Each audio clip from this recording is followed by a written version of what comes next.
What's new, 802? I'm Becca Hammond, and you are listening to Burlington Talks. Burlington Talks may include graphic or explicit content. Listener discretion is advised. For those of you who don't know, there's a new board game cafe in Burlington. I've hung out a couple times and played a few games on a few different nights, and it was a lot of fun. There's so many different games there. You really ought to go check it out. And for this episode, I was lucky enough to interview Kerry Winger, who is the owner of the Boardroom. Kerry, thank you so much for being on the show today. Can you tell me your name and then whatever you want to share about yourself? My name is Kerry Winger. I am the owner of Vermont's first board game cafe, the Boardroom. I live in Colchester. I spent the majority of my life as an adult in Vermont and other areas, and I wanted to bring something to the community that was different and entertaining and fun that gave people like me who don't go outside a lot something to do. Most of us don't get outside enough in the winter anyway. We all have cabin fever. So can you tell me a little bit about how the cafe works? I got to go in and it is so cool, but since no one can see it, since it's a podcast, can you kind of describe it for everyone? Yeah. So when you come in, there is a $6 table fee. And what the table fee does is that helps us cover our library of 540 games. Military and first responders with ID are free. They don't have to pay a table fee. And Sundays is Sunday Fun Day, and kids under 12 are free. You come in, you take a seat. We are full service. We have a full menu. We have our games arranged in alphabetical order. Card and dice games are pulled out and have their own shelving section. And all the games are rated on difficulty, as in difficulty to understand the instructions and be able to play. We have 2 floors. We have an upstairs that's all tables, and downstairs we have a couch, like living room seating area. Then we have some tables, and then we have another small, like living room seating area, and then we have the actual boardroom, which is a giant boardroom table that people can sit at in groups and hang out and play games. Where was the giant table? It was downstairs. If you went down the stairs, it was all the way to the left. I think I might have missed it. There's a picture of Pokemon playing poker above it. Yeah, I think I definitely missed it. And there's a big whiteboard on wheels, which is perfect for playing Pictionary or D&D and things like that, because you can track stuff on the whiteboard. So how many people can fit at the big table? This sounds cool. The big table, you can fit 6 comfortably. You can have 8 to 10 around it. The seating area with the couch, this weekend we had, I want to think 10 or 11. It's a little cramped, but everybody naturally gravitates towards the couch if they're a big group and they're going to play group games as opposed to tabletop board games. Those couches looked so comfortable and amazing, and it just has such a chill vibe as soon as you walked in. I just want to just hang out and play some games. It's exactly what it evokes. That is truly what I was shooting for. Purple tufted couches just make people want to hang out, and that is the most coveted spot in the whole cafe are the couches, and people that come in, if they've been in before, that's the first place they go and check. That's what I was thinking, is it's kind of almost a little exclusive because you don't see them when you first walk in, and then you realize they're there and you want to sit in them immediately. The one underneath the stairs, which is the love seat and 2 chairs and a big coffee table, people tend to camp out there, and by camp out I mean spend 8 hours. We have people that come in and spend an hour, and we have people that come in and spend 8 hours or more playing games. Is it the same table fee if you stay all day? $6 all day. You just can't leave. Right. You can't walk away and then you can't leave for a couple hours come back. and come back. And well, that's a wicked good deal if you want to hang out and play games all day. It is, and you don't have to have reservations. We don't really do reservations. unless you want we rent out the whole downstairs. So you could have a birthday party in the whole downstairs all to yourself. Which would be really cool because that's like the coolest area. That is. And, on Sundays when kids are there, we try to keep all the kids upstairs and the adults downstairs so they can play a little bit more of the children free games, the ones that are not safe for work. Right. We have a special shelf for those. Is that down in the basement? That's downstairs. It's on top of a calyx. The kids can't reach them. Yep. Makes sense. Good spot for them. Yeah. Cards Against Humanity, things like that. Which is an amazing game. Love Cards Against Humanity. I think I own Cards Against Humanity and Trivial Pursuit. That's you could not get any further apart if you tried. Yeah, pretty much. Completely different. And to be honest, I don't play the Trivial Pursuit very much. So the space, the actual building that you're in, did you completely renovate that for the restaurant? That was not me. We originally were looking at spaces closer to Church Street, and we just couldn't find a space. And I saw this space online, and the ceilings looked really low. And the realtor said, just come look at it. And we went and we looked at it. Well, we being me, and decided, I think this is going to work. Brisson Properties owns the building. And if you go on to like our Kickstarter page, or if you Google it, 7 Days did a story on that building because it used to be a white, janky brick building. That I think I remember that. Yep. Right, as soon as you crossed the bridge, it was there. And then all of a sudden it got jacked up. And it was that way for quite a while. And then the next thing you know, it was a building. The building is one of the oldest industrial buildings in Burlington. And I think it was 1927 when the bridge flooded out in Winooski. It took out the floor, the main floor of where the cafe is. It just wiped it all out. It was a little store, and it also had a blacksmith shop in it at one point. But it was just like the corner store. It actually had Coca-Cola painted on the side of the building. The flood came through, took the building out, and they never repaired it. Yeah, that's why when you drive by now, you look up and there's a door really high up in the air, and you're like, that makes no sense. Okay, that's interesting. I feel like I've noticed that and thought that exact thing. So Brisson Properties, they like to restore older buildings. So they came in and put in all the beams. There's no screws. They plaster and lathed all the walls, and they tried to get it as original as they could. And yeah, it's a great space. It has the I want to hang out here for a long period of time vibe. It's cozy, it's comfortable, and it's different. Yeah, it is. I keep on trying to think of a place to kind of compare it to, but I can't think of one. Yeah, it's just so woody. There's so much wood, but there's also the brick. Yeah, if you go downstairs into where the seating areas are, you'll see where windows once were. And when you're on the main floor and you look out our windows, they are pretty much level with the road. You're looking at parked cars. And if you go down the stairs, you see where the windows once were. And it just shows you how high the road has risen. Yeah, that's interesting. I had no idea that area changed that much. I guess it does make sense if the flood came through and wiped it all out. I'm supposed to be getting pictures from my landlord so we can hang them up so people can look if they're interested. But yeah, it's pretty cool. Yeah, that sounds like it's cool that you're part of history, even if you aren't as close to Church Street as you'd liked. I like this a little bit better. This fits me more than Church Street would have fit me. My cafe is for everybody, whether you live here or not.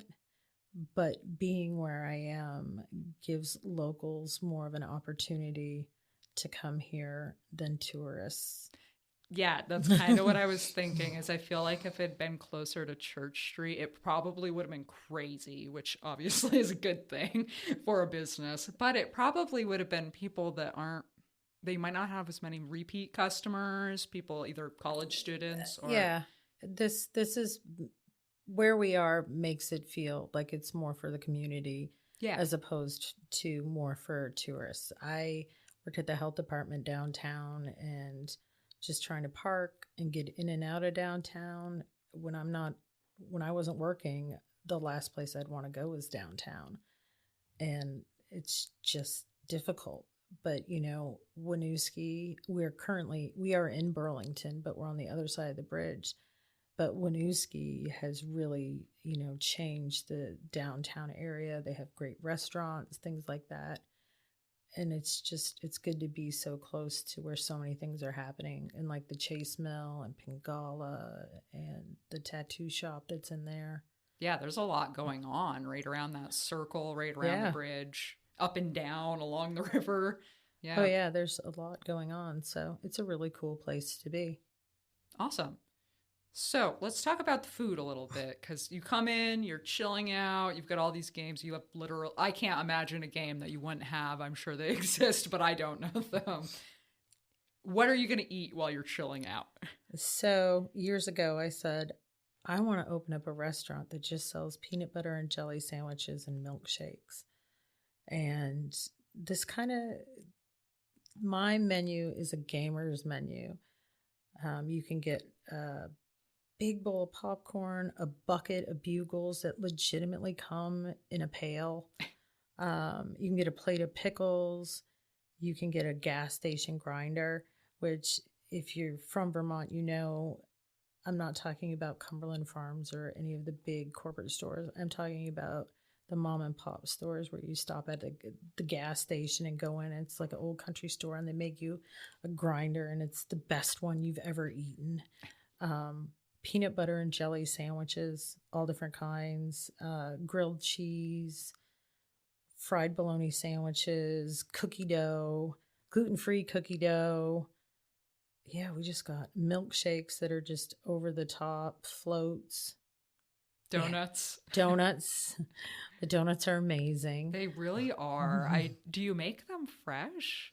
So we get the donuts. They're just plain. There's nothing on them. And we heat them up in the oven and grill them. And then, so the donuts that Becca's talking about are, you can get a plate of 3 or you can get them individual. One's glazed. And if you just get the glazed, it tastes like a Krispy Kreme because we heat them up, we take them out of the oven, we put the glaze on. But the other 2 are, one is bacon and peanut butter on the inside, with glaze on top. And my favorite is the raspberry jam and fluff with glaze on. It's enough sugar to stop your heart, but it is so good. And one of our most popular things is our hot chocolate. We have the absolute best hot chocolate around. And everybody who drinks it agrees, reviews say it. It's just really good hot chocolate. So the peanut butter and bacon donut was amazing. I just want people to eat fun food and grilled cheese sandwiches and chips, and because you don't want to eat a plate of spaghetti and then play $150 board game, or I don't want you to, but I just wanted to have fun food that makes you think of hanging out when you were younger or as a teenager or whatever, eating junk food, playing games. I mean, that's what it's all about. It's about you coming in and making memories, seeing a game that you haven't seen since you were a child, Mousetrap, and sharing your memories with it, with whether it be your kids, your grandkids, friends, or whatever. That's what it's about. We have Shirley Temples, and we put the paper umbrellas in them, and we do Roy Rogers, and we put the swords in them. It's all about the little things. When you get your check, you get a plate of cotton candy. Why? Why not? Yeah, it's a lot of fun. I was really impressed with it. I was impressed how late you guys were open. You had quite the swing on your hours. Yeah, we are not open during the day. That was an executive decision made by me. I don't want to have to pay my staff to sit around and stare at each other. Actually, they don't stare at each other when we're not busy. We're playing games because there's so many new games to learn. But we open during the week at 5 and we close Tuesday through Thursday at 11, Friday night, midnight, and Saturday is noon to midnight, and Sunday's 11 until 8. If it ends up that we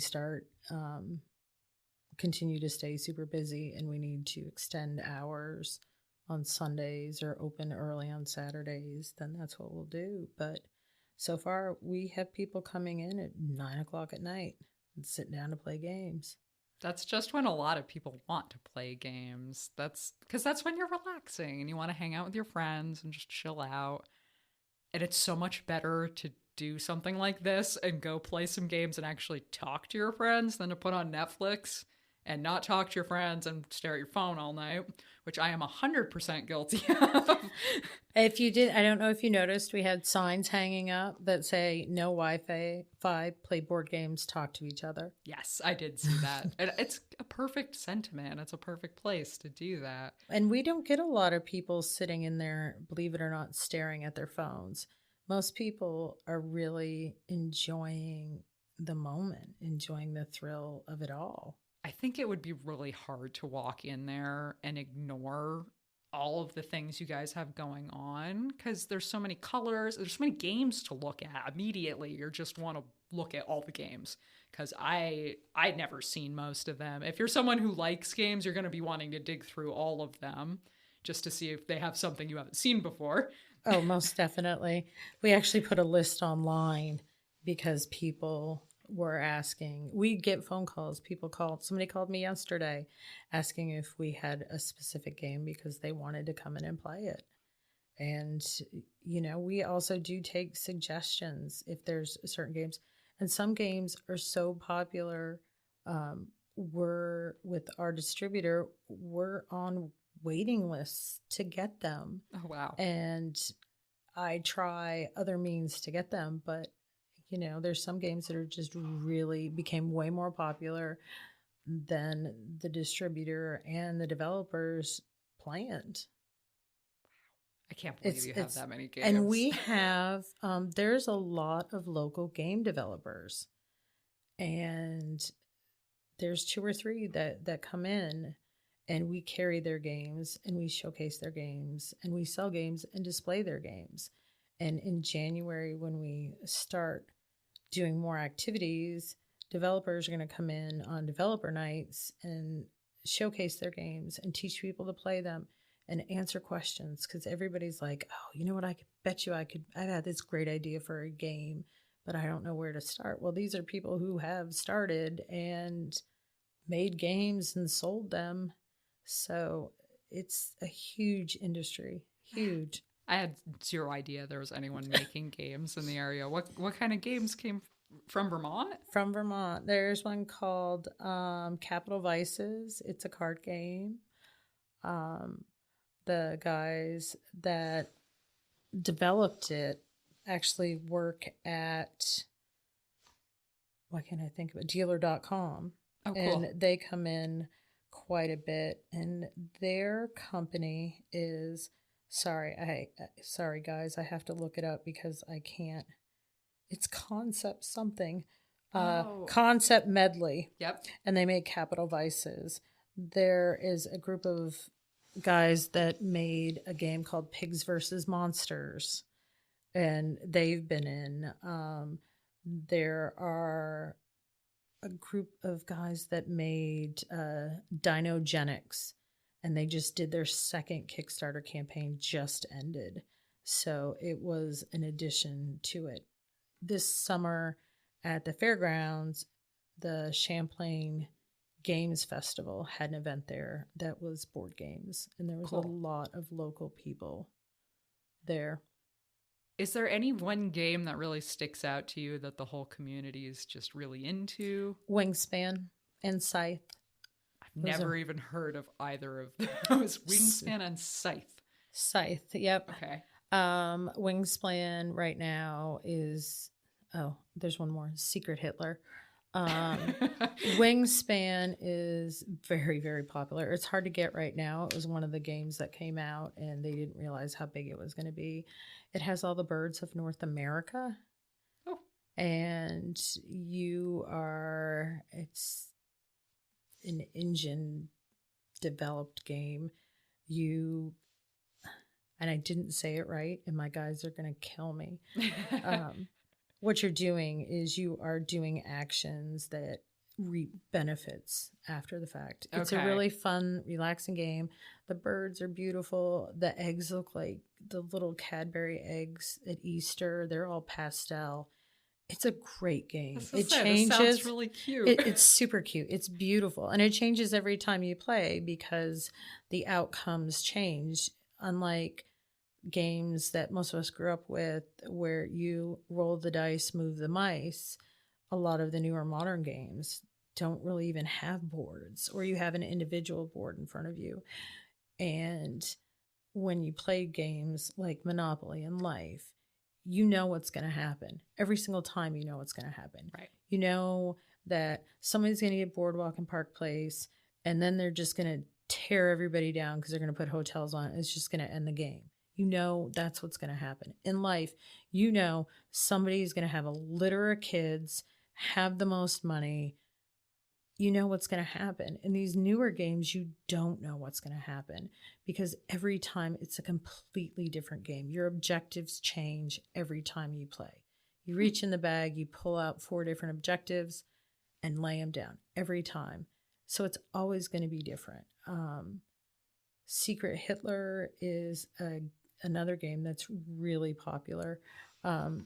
It's a game where there's a group of fascists and a group of liberals, and the liberals are trying to get rid of the fascists, and the fascists are trying to elect Hitler. And it's a conspiracy game where you're trying to determine who is Hitler. It sounds really funny. It is really funny. And the liberals on all the cards are portrayed as people, and the fascists are all displayed as like reptiles. Like Hitler, I think, if I'm correct, is a lizard. Scythe is a huge game that takes probably about 4 hours to play, 2 to 4 hours to play. And you're building and creating and growing and defending, and it comes in a big, huge box. But, those are really popular. We have people that come in that there are specific games, and then you have people that come in and grab Mousetrap and grab Trouble and Settlers of Catan and Ticket to Ride. And other people have no idea what they want to play, and that's what we're there for. Myself and my staff can help you pick a game. And not only can we help you pick it, sometimes we can teach it to you. There's a lot of games that we know that we can teach to you. And it's great because it gets people introduced to new styles of game as opposed to the Milton Bradley and the Parker Brothers. Your employee, I'm not sure what his name was, but he was fantastic, who showed us the domino game. King Domino, which is either Matt or Justin. It was one of the two, and I'm probably gonna say it was Matt because that's one of his favorite games is King Domino. He broke that down for us in 2 minutes, 3 minutes, and we successfully played that game after listening to him tell us how to play it in 2 or 3 minutes. And it was fun. It was cool. Like I was telling you earlier, I think that might be a game I would actually enjoy owning, which I don't own a lot of games. So that's kind of fun for me. It is. And, when I interviewed to hire for my wait staff, I didn't care whether they could wait tables or not. I could teach that. I can't teach somebody to love games with a passion and be able to explain it to people. That's the key. I love a lot of games, but a lot of them I can't explain to you how to play. And that is just a sheer talent. And we do Dungeons and Dragons. 3, 4 of my staff members are dungeon masters. One truly loves children, is very animated. She's really active in the theater.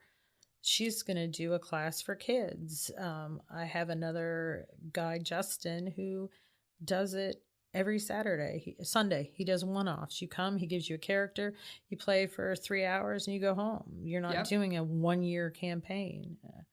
So starting in January is when we're really going to start to branch out, and we've seen what people want and heard about what people want to do, and we're going to start having different activities all the time that people can sign up for. Dungeons and Dragons is one that I've always thought sounds really interesting, but it has this huge learning curve that for me, I'm terrified of. I just don't have the willpower. That's what you need a one-off for, and that's the perfect thing. You come in, you play once. Somebody's already built your character, you come in, you play once. And a lot of the stuff, especially if you have kids want to play Magic, and kids want to play Keyforge, and kids want to play D&D. And as a parent, you have no idea where to start. Yeah. And that's where my staff can help before you go out and buy everything under the sun, to tell you, hey, you know what? Why don't you try this first and see how they do? Yeah, that's awesome. You should almost put like beginners D&D, because for Beginners, me, that's what like, it is. Oh my gosh, that's what I need, because I can't play that game. Exactly, that's what it is. I am going to do one for adults, which is Tales from Equestria, which is My Little Pony. Is it legitimately My Little Pony? It is legitimately My Little Pony. Is it a hard game, or is it? It's like D&D. It's a Wow. role-playing game. Wow. So you're a pony, and you have to make decisions, and the decisions have outcomes, and you have to roll the dice, and that helps you determine. It's kind of like the books from the 80s, Choose Your Own Adventure. You get read a story, and you have two options. Do you go through the door, or do you run the other way? And whatever you do changes the outcome of the story.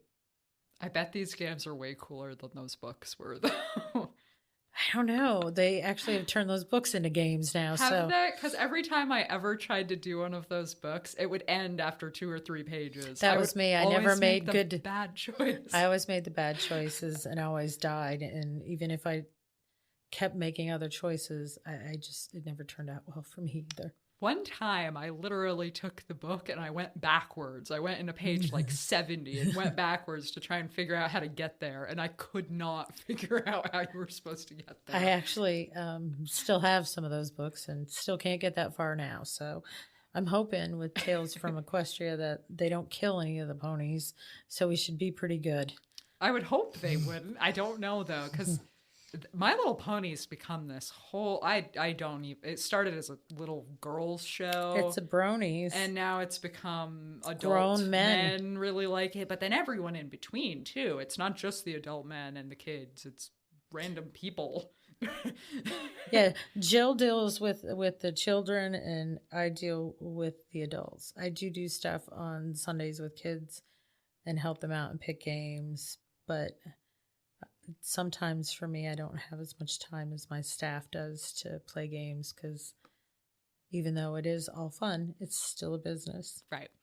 Still got to do some work every now and then. Yes, my favorite game is QuickBooks. What a downer. The right? numbers versus the games. No one ever wants to play that with me. I ask people all the time. I used to be a state employee, and it was very, very hard to find meeting space in Burlington. Yeah. And your choices are usually hotels and banquet halls and things like that. So one of the cool things that I wanted to do is, after going to all these meetings and doing all these activities, is I wanted to use my space to have people use it as a meeting space. It can be rented during the day, since we have a full kitchen, we serve food. But a really cool aspect of that is games teach so much. Games can teach communication, they can teach teamwork, they can show you how whatever you think you're doing is right could potentially be wrong because you're not thinking of the rest of the group. There's just so much out there. So one thing that we do is we rent out the space for meetings, and my staff helps teach the people that come in games, which is one way to take your strategic planning meeting from extremely boring and slow to fun and interesting and get everybody involved. But at the same time, they're having fun, but they're learning at the same time. I mean, it's the same thing you do with kids. I'm going to teach you this game and you're going to love it. But at the same time, you just learn math. So that was important to me when I was writing my business plan, that I wanted to also have a space available, just because it's so difficult to find one. Yeah, I'm sure companies do. Yeah. Those sort of team building things. Retreats, all kinds of stuff. Yeah, they do it right. I know a company literally a mile up the road from your location that does that with huge amounts of people. Yeah, and this place, it's perfect for meetings. We have had people come in and do meetings and use the whiteboard and ask for specific menus and certain types of games. And, it was just really fun for them, because one, it got them out of the office. Two, we had everything they needed. We had tables, we had space, we had the whiteboard, whatever they need, we could accommodate to. And they got to interact with each other in a different way. They got to play a game and laugh and have fun and just build a stronger group dynamic. Yeah, playing, gosh, I can't even think of a game that wouldn't really help build teamwork and better than the nonsense that I've had to do before that they call team building exercises that are just awkward and they take 10 seconds. So you don't build any teamwork. It's just kind of like throw a cotton ball at each other and then you're done. And then you kind of awkwardly walk away from these people that you were supposed to be building a team with, and you never even talk to them. Yeah, there are so many games out there now that are cooperative, that instead of it being me against you, it's you and I against the game. And different things happen at different times. The game is throwing different things at you. Pandemic right now is one of the most popular cooperative board games. But there's other ones. Forbidden Island is a lot of fun. It doesn't take a lot of time, and you can play it with kids. You can bring small children in there, and we have games for kids. And some kids are far more advanced than other kids. So it's great that we have a huge, wide range of game options for everybody. What inspired you to open the boardroom? I've read a book. Oh, really? So to make a long story short, my family, I was an only child, so we never played games, ever. Very little. And I have grandchildren from my stepdaughter, and we have a camp, and we would go up to camp every weekend, and there's no electricity and no running water. There's a lake, and we started playing games, and my mom got really into it, and the girls got really into it. My husband did, and it just brought our family so much closer together. And we would play games for hours. We still do. I don't mean would in past tense. And I was at the library and I checked out the book, History of Board Games. And in the intro, they were talking about right outside of Central Park, there used to be a shop that only sold chess boards and chess pieces. And they had chess tables, and people would go there and play chess and hang out. And it was super cool. But as time moved on, that really wasn't profitable and really didn't work out well. So the space closed down and it opened up to Board Game Cafe. And so I'm reading about this in this book, and I'm reading about this huge one in Toronto called Snakes and Lattes, which is our version of, Chutes and Ladders. It's originally was Snakes and Ladders.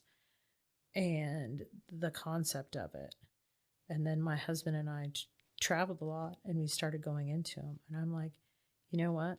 This would be so much fun. I could serve peanut butter and jelly sandwiches and make milkshakes, and people can come in and make memories and start new traditions. And it would just be fun, because as an adult living in this area, we would have game nights at my house, and it would just get expensive for everybody because everybody bring a dish to share, and you feel like your house is not clean enough, and people want to stay really late and you want to go to bed.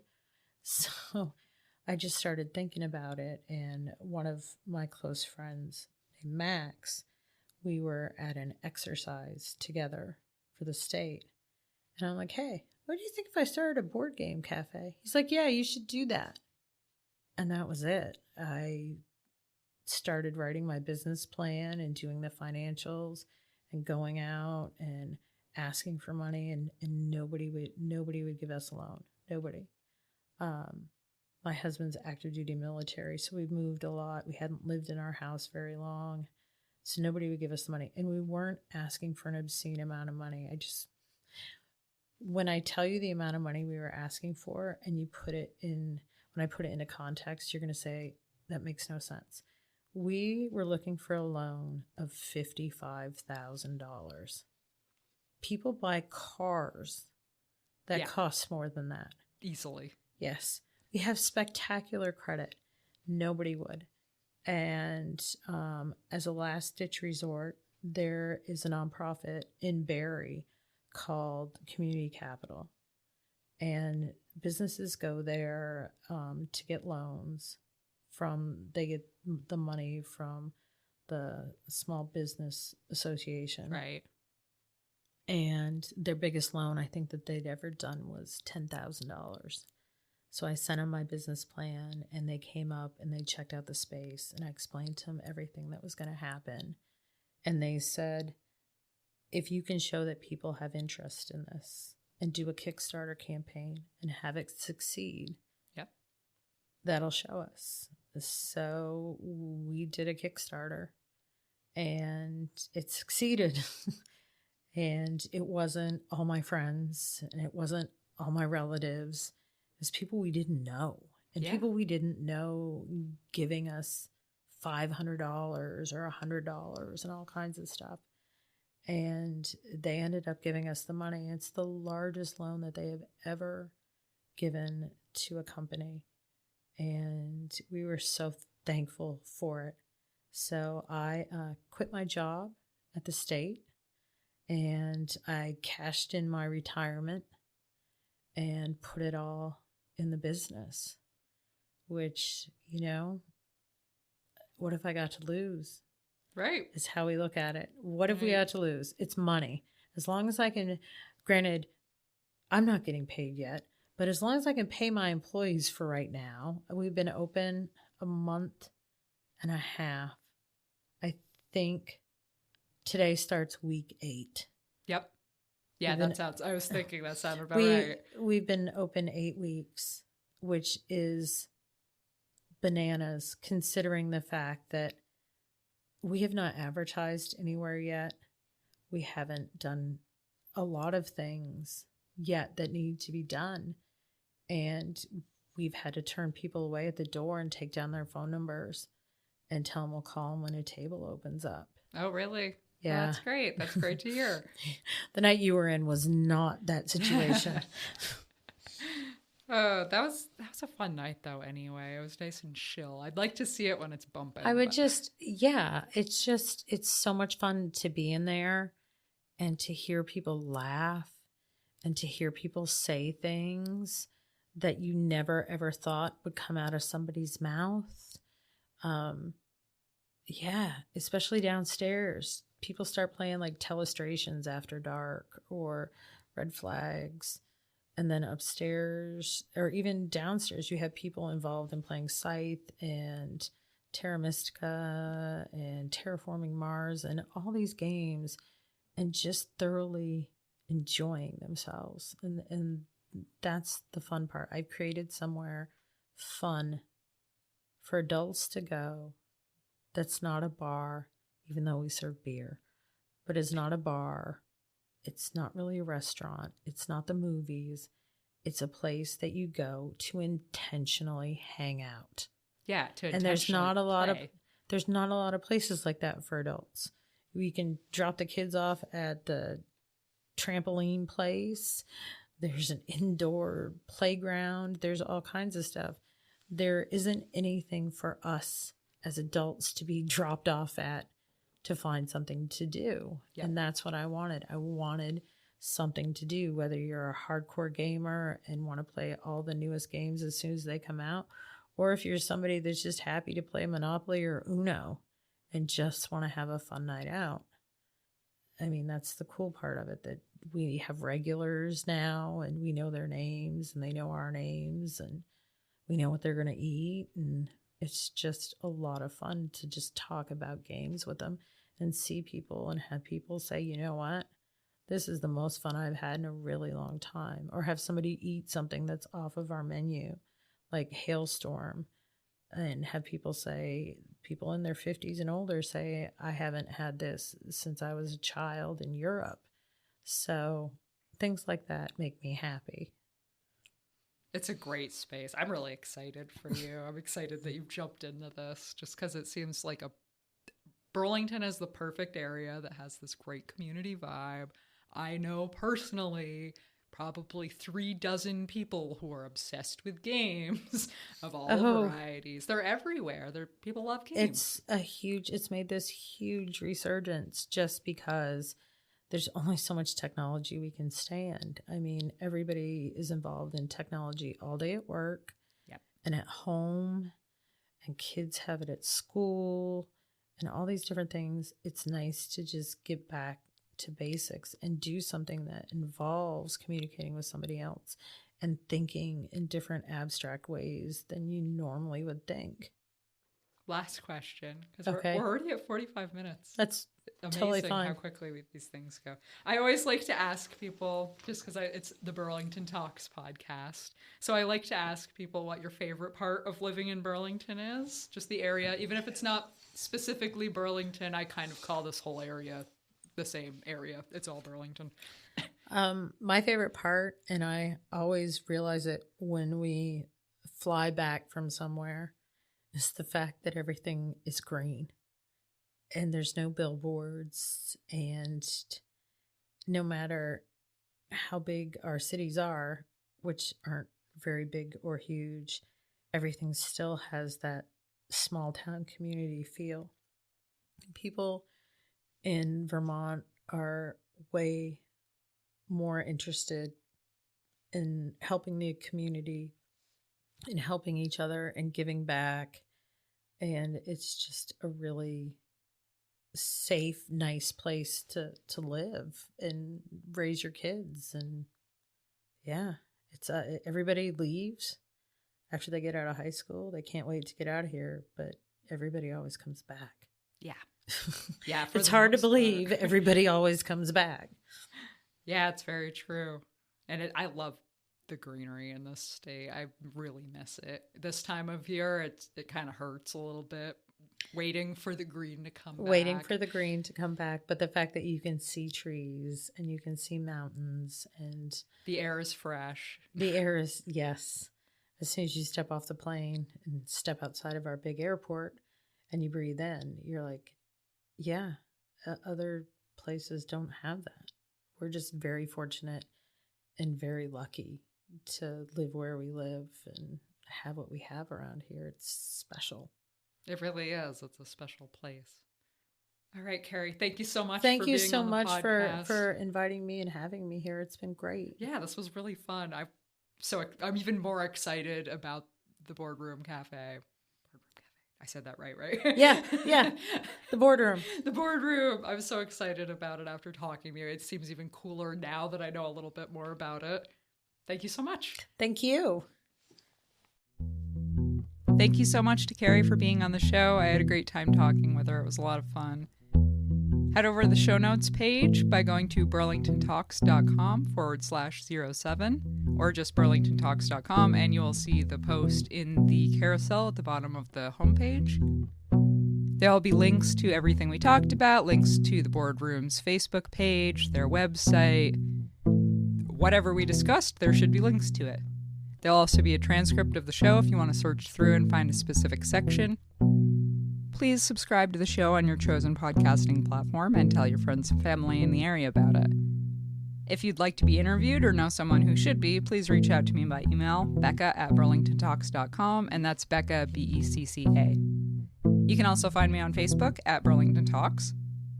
Just get in touch with me in general. I'd love to hear your thoughts. You can now support the show by going to burlingtontalks.com/support. This show is currently funded by me, but I am going to be starting a subscription type service where you will gain access to goodies and events and just different little bonuses for helping support the show. Stay tuned for more details on that. Thanks so much for listening. Drive safe on the cruddy roads out there. That's what's new in the 802. Copyright January 7th, 2020. By Rebecca Hammond and Burlington Talks Podcast.